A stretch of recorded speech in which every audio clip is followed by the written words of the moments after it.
स्वागत है इस प्यार को क्या नाम दूं सीरियल के अपकमिंग एपिसोड में। आप इस एपिसोड में देखने वाले हैं कि श्लोक कविता और उसके घर वालों को घर से बाहर निकालने का कोशिश करता है। तभी सामने से अंजलि आ जाती है और कहती है कि श्लोक तुम ऐसा कुछ नहीं कर सकते। तब श्लोक कहता है आई ये लोग हमारे लिए ठीक नहीं है, तुम ऐसा क्यों बोल रही हो। तब निरंजन कहता है कि ये लोग झूठ बोल रहे हैं, मेरा कविता के साथ कोई भी रिश्ता नहीं है, ये कोई मेरी पहली पत्नी नहीं है, मैंने अपना पत्नी होने का अधिकार सिर्फ आपको दिया है, मैं आपके बिना नहीं रह सकता और मैं इसके साथ नहीं रहना चाहता।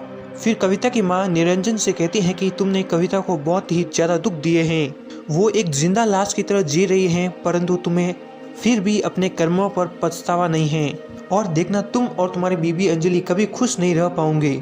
फिर अंजलि कहती है कि मुझे अपने पापों का प्रायश्चित करना है, यदि आप नहीं करना चाहते तो मैं आपकी तरह नहीं बन सकती।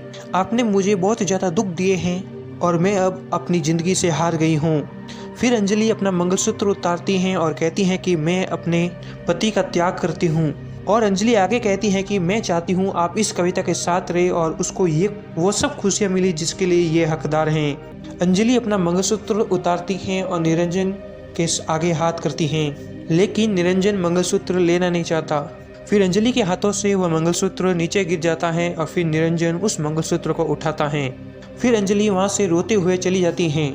जैसे जैसे अंजलि आगे जाती हैं उसको निरंजन के साथ बिताए हुए खूबसूरत पल याद आते हैं। फिर श्लोक और आस्था अंजलि को ढूंढ रहे होते हैं और देखते हैं कि अंजलि आगे भाग रही होती है। फिर अंजलि सोचती है कि वह निरंजन के बिना कैसे जिएगी और वो उसने कभी तो निरंजन के बिना जीना कभी सोचा ही नहीं। फिर श्लोक अंजलि के वहाँ पर देखते हैं कि जान बचाता है और आस्था से अंजलि कहती है कि मुझे पता है तुम लोग बहुत बहादुर हो और तुम मेरे घर को संभाल लोगी, तुम अपना और श्लोक का ध्यान रखना, मैं अब तुम लोगों के साथ नहीं आना चाहती हूँ।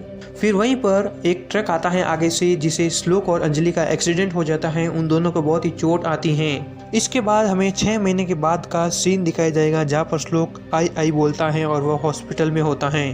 फिर श्लोक डॉक्टरों से पूछता है कि मेरी आई कहाँ है। फिर डॉक्टर कहते हैं कि तुम्हारी आई आ रही है। फिर सारे घर वाले श्लोक को मिलने आते हैं। फिर श्लोक देखता है कि अंजलि और आस्था वहाँ पर नहीं है। फिर श्लोक सबसे पूछता है कि आस्था और अंजलि कहाँ पर हैं, लेकिन वो लोग श्लोक को कुछ नहीं बताते। फिर सारे घर वाले डॉक्टर को पूछते हैं कि श्लोक को अभी सच्चाई बताना ठीक होगा क्या। फिर डॉक्टर कहते हैं कि श्लोक अभी बहुत ही ज़्यादा कमज़ोर है और इसे सच्चाई बताना भी ठीक नहीं होगा, यदि हम अभी इसको सच्चाई बताएंगे तो श्लोक को जान को भी खतरा हो सकता है। फिर हम देखेंगे श्लोक दोबारा से बेहोश हो जाता है और श्लोक का भाई सोचता है कि अब वो श्लोक को कैसे संभालेगा। इसी के साथ ये एपिसोड खत्म हो जाता है। आगे के एपिसोड देखने के लिए चैनल को सब्सक्राइब करिए, रेगुलर विजिट करते रहिए। एज अगेंस्ट नमस्ते दोस्तों, thank you and keep watching the channel, you will get the regular videos from now a days. Thank you.